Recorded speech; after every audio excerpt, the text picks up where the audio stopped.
Welcome to the Via Podcast, presented by AAA Mountain West Group. On this episode, you'll find out what made Mitty say this. This is such a sustainable wedding situation, and I love it. I want to steal it. And you'll find out what made Michelle say this. Can I get in on the group text, please? I won't be annoying, I promise. And you'll find out why our guest said this. The last time I made a writing residency, I had my dogs. I was taking them for a walk, and we got to the Jack London statue, and they just went crazy at Jack London's statue, like his ghost was there, and they didn't like him. Let's get into it.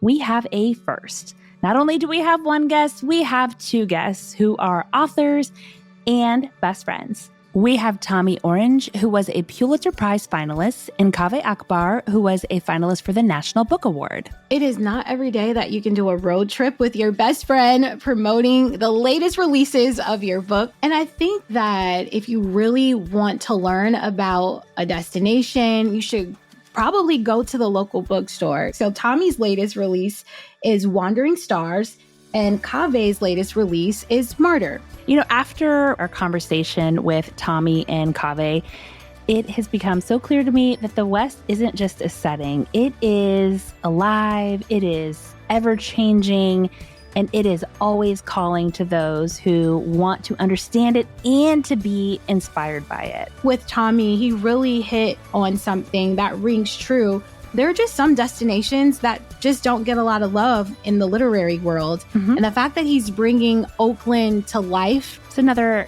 example of how the power of storytelling really does have the potential to bring a destination to life. It does. Since we're here, can you just kind of talk to us a little bit about how you two know each other? Like, how did this relationship form? You should tell it. I just told it. So in 2019, Tommy had released There, and I was lucky to get to read it and was really excited about it. And Tommy, on his book tour, was coming to Purdue University, where I had been teaching at the time. And I was the person in charge of taking Tommy around, like driving him around and chauffeuring him. I remember asking him what the coolest thing he'd gotten to do so far on tour was. And Tommy said it was getting to sit in on a Simpsons table read. Yes. I know, your faces Michelle is say it all. also obsessed with The Simpsons. I think you all need to adopt her in your friend group. For real, Michelle, come through. I don't know if I belong here. Can I get in on the group text, please? I won't be annoying, I promise. Wow. No. Wait, you love The Simpsons too, for real? I love The Simpsons. Grew up with them. And I was just telling Mitty that whenever I put my foot in my mouth, I'm always like Homer, like backing into the bushes. Right? I'm like, that scene plays at least once a day in my head. I'm like, how was The Simpsons table read? Like, we're not here to talk about that, but we have to talk about that. We kind of are here to talk about that. You know, it was a combination of like, he read my work, but I'd read his work. And it was the combination of the fact that like, oh my God, he's this incredible poet that's like, writing beautiful, devastating poetry about addiction, and he loves The Simpsons. So that was the key component. Like, so it was like, you know that thing where you like someone's work, but you're afraid they might just live on a mountaintop with a falcon on their shoulder reading Proust all the time. Yeah. And then you find out that they're an actual human being who's chill and wonderful to speak with and who eats mangoes and watches The Simpsons. And you guys both like mango? Oh, yeah. We both eat frozen mango after exercise, after running. Dried mango is one of my favorite road trip snacks. That's a good one. Mm-hmm. It's just so good. Dried fruit. On road trips. Yeah, people have been asking us about favorite road trip snacks, and I think we've just been answering exclusively off the gas station menu, but dried mango is an elite healthy choice. I have to ask another question about your road trip, because now, like, I can only imagine the banter in the car. Almost think it'd be great to have like a video crew following you around. Like, I imagine that you guys have a lot of fun together. Yeah, I think it's very easy. I think that there are a lot of symmetries in our consciousnesses and our souls at the sort of elemental level. Oh, wait, I could listen to you talk and banter all day. I know. Don't tempt us. Don't tempt us with a good time.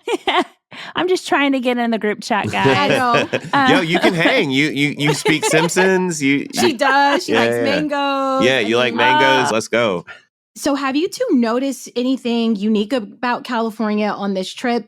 The people, the landscape, the bookstore, audiences at all? It's cool getting to see the different kinds of audience in the different bookstores that we go to. And so I think just the panoply of different kinds of spaces and the variety of different kinds of people who come through, there will be young people who want to be writers. There will be elders who want to share about their experiences and everything in between. It's really, really lucky. We could open up the audience and see what questions. And, this is maybe a publicist's nightmare because the audience is could be full of self-obsessed people who just tell a testimony and don't even have a question. But they haven't been. But it hasn't been that at all. Yeah. It's been great, talking to the people in every audience and creating a conversation together. We just did one across the street from where we're posted up here at Sausalito Books on the Bay, and it was incredible. I have a question for you both. I mean, given the line of work that you do you find that you seek out either books or authors from the places that you're visiting? Is that important to you? A lot of the times people will bring books to our events, or we'll meet a bookseller who's really excited about a book, or a local author will have just done an event at the bookstore where we're visiting, and we'll get to hear about them like that. It's a wonderful way to get to learn about what's happening, to put your ear to the soil of the literary conversations that are happening in the country. A wonderful poet gave us a couple books at the reading we did in Sacramento. I'm looking forward to getting into those on the flight home. You're meeting a lot of local people in local bookstores rooted in these communities. And are you finding that they're telling you stories about their own backyard at all? I mean, I'm feeling like each of the places we visited, the people who asked us questions and we had sort of public conversations with gave a flavor for the a certain perspective. We definitely, from the bookseller in Sacramento, Underground Books, she gave us this great history and story about Kevin Johnson, the basketball player. His mom, who just passed recently, was just an institution of that part of Sacramento. And Kevin Johnson went back with his money from the NBA and revitalized invested this it whole and neighborhood. Revitalized the place that he grew up. And this was an incredible story to hear. And we were the first speakers in this amazing historic theater who weren't Black, but they have tons of Black authors that come through that spot, and just restaurants and housing. And he bought the high school that he went to. Oh, wow. And so this was an amazing story to hear. And Underground Books is really incredible. All in this bookstore. beautiful, beautiful little neighborhood in Sacramento. It was incredible. I would have never, it was. So learning about spaces like that, we're really lucky. Well, another degree of separation that we have is that I grew up also being a Kevin Johnson fan. Wow. Wait, you may not believe from this, the Suns? From the Suns. Wow. That was the Suns. That's when we had Barkley, we had Kevin Johnson, we had Dan Marley, we had all Kevin Johnson and Dan Marley were a problem in NBA Jam. Ooh. Oh man, that's the dude. He's a really good guy. Apparently, he's revitalized this whole neighborhood in Sacramento. Yeah, Underground Books was the name of the bookstore. That's amazing, Kaveh. So travel often opens us up to new places, cultures, and how do you think literature can deepen our understanding of places that we visit? Yeah, well, for me, when I came to America when I was a small child, and then didn't have a stamp in my passport until my first book came out. My dad worked on duck farms my whole life. What exactly is a duck farm? It's just like a big corporate industrial chicken farm, except with ducks. So that's what he did. And so we didn't have either the money or the time to travel. And I remember early on, I've been with my spouse for a long time, and early on in our relationship, they're also a writer, transcendent American poet, Paige Lewis. And early on in our relationship, they were talking to me about what my dreams were in writing. And I said, I'll know that I've made it if I get to travel on the back of my work. And so, I've gotten to visit Trinidad and Australia and New Zealand and India and all over Europe. And it's been incredible. That's been the wealth for me, was getting to actually get stamps in my passport on the back of my poems and on the backs of my writing. And then in each of those places, getting to make friends and getting to meet people like Tommy, who will become just indelible parts of the fabric of my consciousness for the rest of my life. Bookstores, there are certainly not as many as there used to be, sadly, which makes the ones that are still with us, even more special.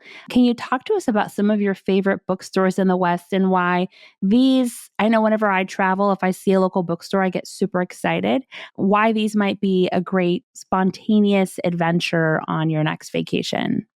Well, Birch Bark Books is not the West, but it's in the Midwest, which is my... It's Louise Erdrich's bookstore, and she's like living the dream because she has a bookstore, and it's a successful one, and it survived the time when many bookstores did not. And actually, Oakland has a lot of successful bookstores that survived it as well. So Spectator Books, Walden Pond Books, East Bay Booksellers, which I think used to be Diesel. Marcus Books is my favorite bookstore in Oakland, and that's an institution. It's been around. It was in San Francisco, but it's been in Oakland since I think 1980. Got to tour Marcus Books earlier on this tour, and they showed us back behind there where they had these letter presses and these book binding machines, and it was really, really special. You don't see that.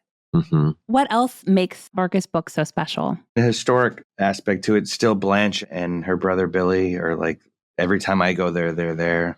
And their love of books, they focus on Black history and Black authors. And that's something that, as much as the publishing industry has been better about diversity, it's still not enough. The percentages are still not enough. And so when you have booksellers who are really trying to push a particular group of people who don't get enough attention and visibility and representation, that's always a good thing. And they've been at that same location for 45 years. Yeah. They've been around as a bookstore for 60. That's incredible. Yeah. And it's the same family. It's incredible. Yeah. It's incredible. It's a really, really special place. You feel it in the walls. I've only been to one bookstore in the West, and I believe it was Powell's in Powell's in Portland. Yeah. It's an incredible one. Yeah. You get pizza, and then you go to the bookstore? Amazing cafe. Yeah, lots of good snacks. So all my people are in Seattle, and I got married in a bookstore in Seattle. Oh, which one? So there's a poetry-only bookstore. There are only a couple of these in the country, but there's a poetry-only bookstore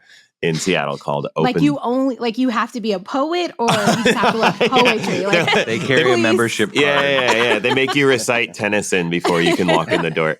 No, it's like they only sell poetry. The only books that they sell there are poetry books called Open Books. It's a really, really wonderful bookstore. They actually just moved to a bigger location, but we got married. It was this tiny. It was the room that we're sitting in. This hotel room is about the size of the entirety of the bookstore in which I got married. Cool. Called Open Books. And the night before our wedding, because so many of our friends are writers, we had a giant public-facing reading to raise money for a local charity for unhoused children. But all of our friends came through and read love poems, and so it was just this. Who needs a rehearsal dinner when you can? That's what I'm saying. Yeah, the wedding was very much just a concession to our more traditional families, but this is such a sustainable wedding situation. That's what I'm saying. Yeah. I want to steal it. We paid to use Open Books by buying a book for each person who came to the wedding. We thought of a poetry book that we would want them to have,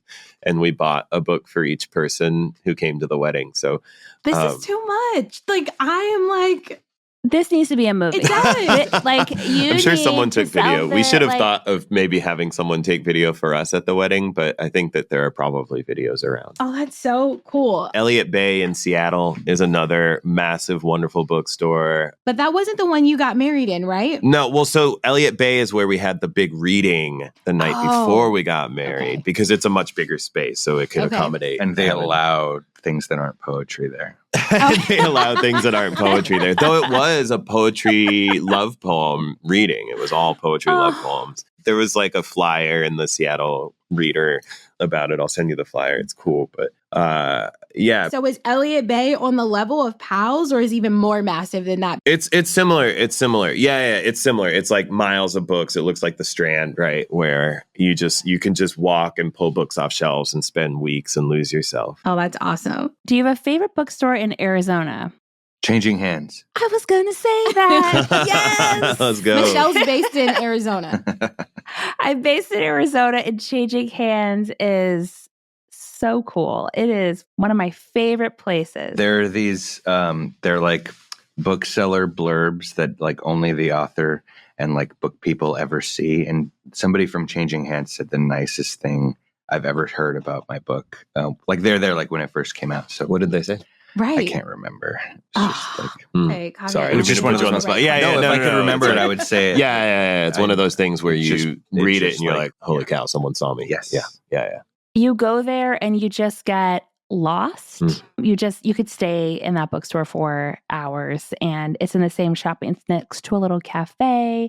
There's a Trader Joe's a few stores down. So it's like you can make a whole afternoon of. There's 2 locations, but the location near me is the original. And there's one in Tempe. It's just so cool. Right. That's where I am. That's the one. Okay. Yeah, that's the original location, which is great. I took my boys there recently. So they grew up COVID, right? We didn't do a lot of libraries, which made me so sad, or bookstores. So when I took them there for the first time, I was like, today we're going to a bookstore. And they were all like, womp, womp, like, right? And then we went in Changing Hands, and the cart was just like, they just kept putting stuff in the cart. I'm like, all right, so we're going to put some of this back. Love a cart in a bookstore. Love a bookstore cart. That's a sign. Yeah. One to go into. Yeah. That's how you know you're doing it right. I know we talked a little bit about this, about some of the people that you've been encountering in these local bookstores. I mean, I think it tells you at least maybe a little bit the vibe of the people. But, when you're traveling, how does visiting a local bookstore deepen your experience of a place? Well, I think someplace like when I think of the Oakland bookstores and why I love them, there's a curation that booksellers do. And there's the special spot in the store where it's like, these are the books we think you should be reading. And there's always a different feel to what that means. It's not like necessarily political or, poetry bent, or it's just a mix of all different genres, and it has to do with taste. And I think booksellers are tastemakers, and a lot of times their curation is a part of what is making a region like a certain book. Like I've talked to booksellers who are like, they hand people books, and if you get to be one of those books, then like you're honored by those people, and they really are like, they are behind why certain books move. It's the passion of booksellers. So do you make a point of visiting local bookstores when you travel? Yeah, absolutely. I mean, you can tell so much about the city by what its booksellers are excited about. And there's nothing more exciting to me than watching someone who's demonstrably passionate about the thing that they're passionate about speak about why they're passionate about the thing. So you walk into an indie bookstore and you see all the little tags that the booksellers have written about the books that they're really excited about. And they're persuasive. I buy so many books off those recommendations. And we've met so many people on tour who met us and met our writing through an effusive bookseller being enthusiastic about our work. Like the great ambition of perhaps these writers is that our work be practically useful in the lives of people that we'll never meet. And the booksellers are the stewards of that. Let's take a quick break. There's more of the Via podcast in a moment.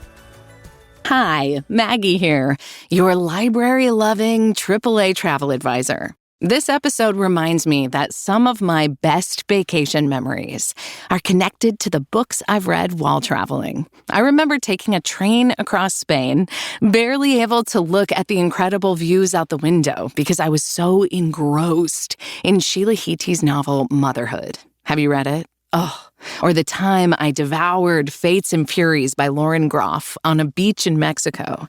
I've even taken a vacation to England to see some of the most historic places in literature, like Shakespeare's family home in Stratford-upon-Avon, and Bath, where Jane Austen lived and set 2 of her novels. Whether you're inspired by the Greek tragedies to go to Greece, or Elena Ferrante's books to experience Italy, AAA Travel has you covered. Learn more by visiting AAA.com/Via Podcast. Hey, thanks for sticking around. Let's get back into it on the Via Podcast. Tommy, I have to ask, your first novel, There takes place in Oakland. That's where you grew up, and then you returned to it again in Wandering Stars. So besides it being about a city that you know pretty intimately, what makes Oakland such an interesting place to write about? It's got a very rich and storied history, and from a lot of different points of view, a place with a lot of complexity, a lot of diversity, but it's a vibrant and alive city, and it's got a lot going on. There continues to be a separation of rich people in the hills and then like all these people in the flatlands, and there continues to be violence, and like there continues to be this beautiful mix of everything in between. It's a really rich place, and it weirdly hasn't been, there hasn't been enough books that have come out of it. Sometimes it can feel like with there being like a huge hit that like it's represented, but it's, when you look at New York and all of the books, and even Iowa, sure, and the amount of books that come out of, because of the famed college that he teaches at the program, it's like the mecca of writing in a lot of ways because of how many books end up coming out of MFA programs. So, it's just something that I haven't seen represented that much, especially the urban native story.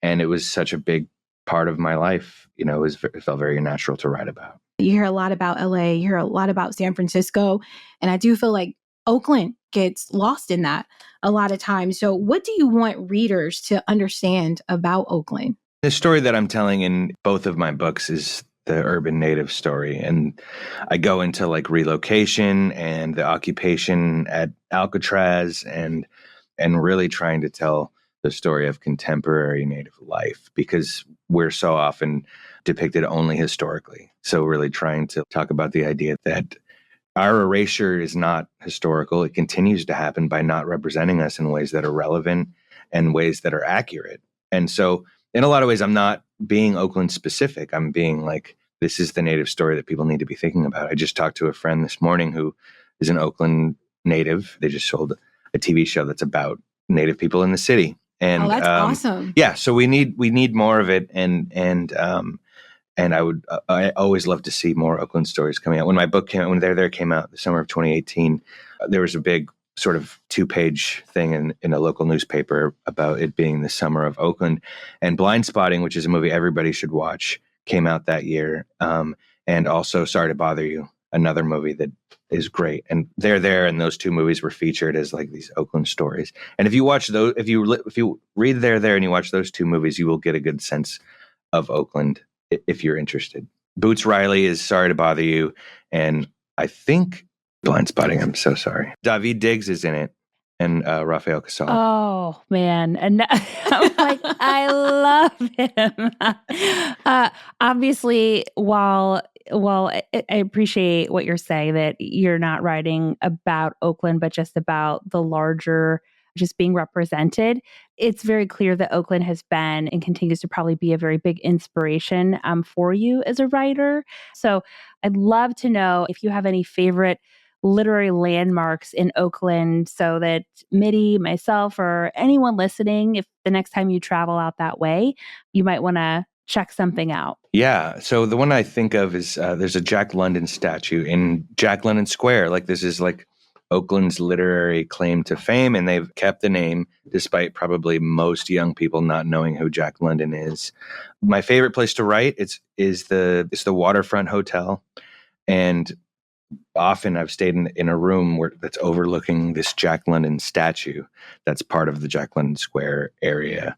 And the last time I made a writing residency, I had my dogs. I was taking them for a walk, and we got to the Jack London statue, and they just started barking like crazy at the Jack London statue. I had no idea why. They never bark at anybody. Like they just went crazy at Jack London statue, like his ghost was there and they didn't like him. So Jack London Square is still like a vibrant place, and there's like a bowling alley and an old seafood restaurant called Scott's, and the Barnes and Noble that used to be there is where the bowling alley is now. And I spent lots of time there reading and drinking coffee. I want to know what kind of dogs you have and what their names are. That's the important question. So the small one is Brownie, and the one that's slightly bigger is Sidon, and they are both mutts. Brownie is like Chihuahua, Australian, not Shepherd. What's the other Australian cattle dog? I didn't know she was part Chihuahua. Yes. No, you guessed that the other day. Did I? Yeah. Oh, I guess I did know that. I forgot that she was part Chihuahua. I guess I did know that. And then German Shepherd, Australian cattle. Oh, that's right. I did guess that. Oh, that sounds like a huge dog. Oh, wow. No, that the second dog is not huge. He's a softie too. Oh, is very he? much so. He's got little sweetie Petey energy. Oh, Yeah. cutie patootie energy. Big cutie patootie energy. Yeah, so him barking viciously at Jack London was really out of character. So had you liked writing there before, or was it after this experience with your dogs that kind of changed? No. I've been writing at that hotel to make deadlines since like 2017. It's a spot that I fell in love with reading at first, and then became sort of by chance, it became this like hotel residency spot for me. Well, Tommy, what do you think of London's depictions of the West? The West, they're fine. He has really horrible depictions of Native people. Okay. And, I think he has some cool stuff that he writes, and he writes a lot about San Francisco and not so much about Oakland. What's been canonized is like the wild, sort of him talking about the wild. The stuff that I've liked of his has more to do with like this, talking about this area. And for our listeners who aren't familiar with Jack London, as you said, most young people aren't. Can you just give a high level overview of who Jack was and what his significance was to literature in terms of Jack London Square, making this a literary location worth potentially visiting? So he is like a giant of canonized Western American literature. The book that you're going to be asked to read in school is what is it called? White Fang? No. Call of the Wild. Wait, didn't he also write a book called White Fang? Am I making that up? I think he did. I feel like I never read Call of the Wild. But he's also known as kind of like writing about sort of a socialist point of view, like brings up class and the problems with the wealthy and San Francisco, general Bay Area perspective, and then like sort of the spirit of adventure, which is great. But there's some adventuring that he writes about and did that when he encountered Native people, he sort of makes us look like savages or talks about us as lesser than, which was common for the time. And I can't fault him for it necessarily. But if you're reading it now, you're kind of like, oh, that's not cool. I think you can fault him for it. I think you're allowed to fault him for it. We heard that you wrote parts of your novel Martyr in a spa in LA. So quite different from where Tommy did some of his writing in Jack London Square. What were you doing in LA, and how did writing in a spa? I mean, when I'm in a spa, last thing I'm thinking about is work or writing. How did that location influence your writing? So We Spa in LA is one of my favorite spots in the country to do anything. It's super cheap. Like you can just post up there for a day. You buy a half-day pass and then you go and take a shower, and they have all sorts of different saunas. I like the sauna with the hot clay balls. Sauna has hot clay balls? Yeah. It's like a Korean day spa. Sitting in a hot boba cup. Yeah. It's like sitting in a hot boba cup. Honestly, exactly. Except there's no water in it. It's just like if you imagine the boba balls, and they're like little firm clay balls, and it's really warm. And then they have like a super, super hot sauna. That looks like a kiln, like the room is shaped like a kiln, and it feels like you're in a kiln when you go into it. You're getting glazed? Yeah, you're getting glazed. Exactly, that's right. But they also have a little library full of, and it's mostly just sort of penny paperbacks. And when I was touring and I had to stay in LA, I would often just, instead of paying for a hostel or paying for a hotel or something, I would just go to the day spa, which was cheaper because they have like full on, you can sleep there, you can lay there. And so I would just post up and read and sleep and days and write in a journal. A lot of ideas, a lot of early proto lines would come there. I visit every time I go to LA, I go to We Spa. What are some of your favorite books set in the West? Besides They're There. Yeah, sure. Great question. There's actually, besides They're There and Wandering Stars. And Wandering Stars. Yeah. Well, we're in Sausalito and good friends with Dave Eggers. And so I have to shout out his books, as well as his wife, Vendela Evita. We just saw Vendela, and I recommend all of their books. Dave has been celebrating the 25th anniversary of Heartbreaking Work of Staggering Genius. Which is one of my favorite books, too. It's a pretty seminal work. Yeah. It's a West Coast book, and it like started up the empire of Dave. He did like 826 Valencia, and it's hugely impactful in the lives of young people. And he's like got his brain wrapped around tech in this huge way. One of his books became The Circle, and it was a movie with Tom Hanks and Emma Watson, and was very much about what's happening with Silicon Valley and some of the more dystopian aspects of what could happen with a lot of, that we're seeing now. It's as much about if the West had the gold rush, right? And like all of what that meant for like money coming in and people coming in and discovery, that legacy has continued with Silicon Valley. And that's largely what the West up here in Northern California means, and has a lot of troubling and problematic aspects to it, as the gold rush did. For instance, from the perspective of a Native person, the gold rush was horrible. Well, I feel like you can't talk about the West and literature without talking about John Steinbeck. Yeah. One of the things that I read about you, Tommy, before is that you made it through high school without ever actually reading a book. And so when I was thinking about Steinbeck and Grapes of Wrath and Of Mice and Men, I remember being assigned these books in school. Mm-hmm. I remember reading the yellow Cliff Notes versions for these books. Remember when Cliff Notes actually came in those sweet little yellow books? Mitty, do you remember that? Wait, they did what? They came in what? Those little yellow books with the black lines on the yellow books. No. We had the internet by the time I was in high school. So take it from me, an tabs elder. On the bottom. Yeah. The chapters. Oh. But we have Steinbeck, who is huge in terms of a literary figure in the West. So yeah, I didn't grow up reading Steinbeck or in high school. I don't even think I was assigned in high school, but I wasn't in like AP English or anything that would have gone deeper cut Steinbeck like East of Eden. But I did just read East of Eden last year, and I loved it. It's one of my favorite books now. And I think what he's doing in that book, with language and with a huge cast of characters and with plot, I think it's a masterpiece. He's talking about like the beginning of refrigeration, and he goes into aspects of the war. And I haven't read Grapes of Wrath yet, but he's doing something with. There's a Chinese character who you start off feeling like he's not writing about in a way that works across time, but eventually you find out that there's like this breaking of a language code that really gives depth to this Chinese character. And he talks about class and race and that time period in a super interesting way. And it's done masterfully well.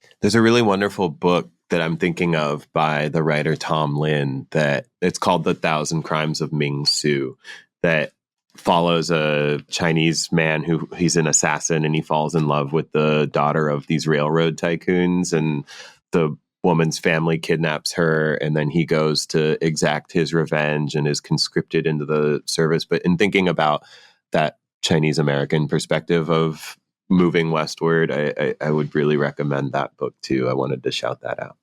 Tommy, are there any books by Native writers that you think really capture something about the West? There's one called Bad Indians. I think Deborah Miranda is the author, and she's doing something really cool. There's a bunch of books about California natives that sort of like correct the history that most people learn about California, which is just like the missions, like even when I went to school, it's like we built missions out of popsicle sticks, and we didn't learn anything about the context. It was just like somehow the popsicle sticks were going to transmit the important part of California history. And, that's as rickety a plan as the popsicle stick things that we made. So that's who I can think of right now. Bad Indians is somewhat recent. There's what they're calling a native renaissance happening right now. So there's more authors than there's been probably ever that are being published every year since There came out, pretty much. So there's a lot of good work from tribes all over the country. If you just like play around with Google search and like new native novels or memoirs or books, you will find more than you can read, honestly. I want to shout out Julian Brave Noisecat's new memoir coming out in October. It's really good. It's really wonderful. And he just got an Oscar nomination for Sugarcane. Oh, wow. Sadly did not win, but he's from Oakland. I mean, his family's from BC area, but he was raised in Oakland for a good part of his life. The book is called We Survived the Night. It'll be out in October. Before you visit someplace new, do you read books about where you're going? I like when a novel can tell me something about a place that I can't even get from visiting there. Yeah, I mean, and there will be little artifacts. When my spouse and I went to Dublin for the first time, we visited the little soap shop from inside of Ulysses. It still exists. It's still a little pharmacy. And so little nerdy things like that are fun Oh, well, thank you both for sharing that. Yes. I do have to share one more thing from Changing Hands. I also think a local bookstore is a great place to find gifts. They have a great gift section. I see why you filled up a cart. No, they have like tons of... Oh, wow. Look at that. Look at that.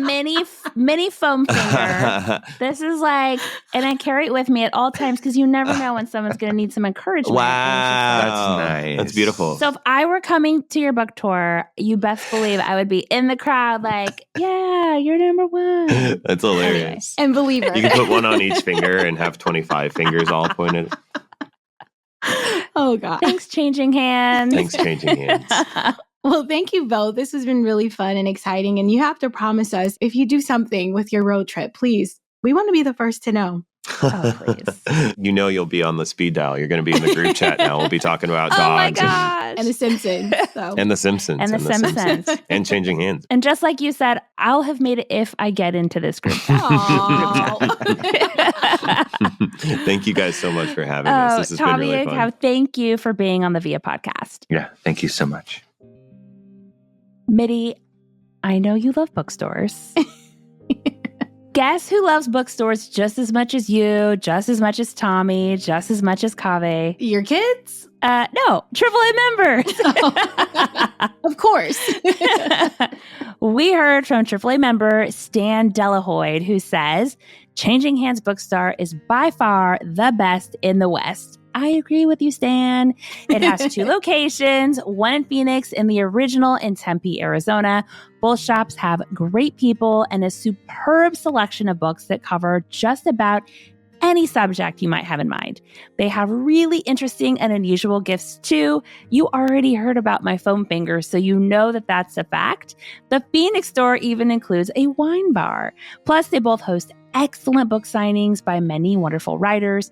We've started shopping at the store in Tempe shortly after it first opened more than 50 years ago, and we still look forward to every visit. Yes, when you go to a local bookstore, especially, you can also find good gifts that you can't find anywhere else. And you can say, hey, I got this in Tempe, Arizona at this amazing bookstore that Michelle can't quit talking about.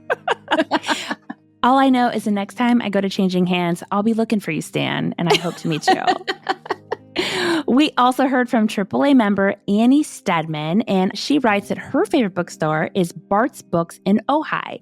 Open since 1964, its claim to fame is that it's the largest open-air bookstore in the West.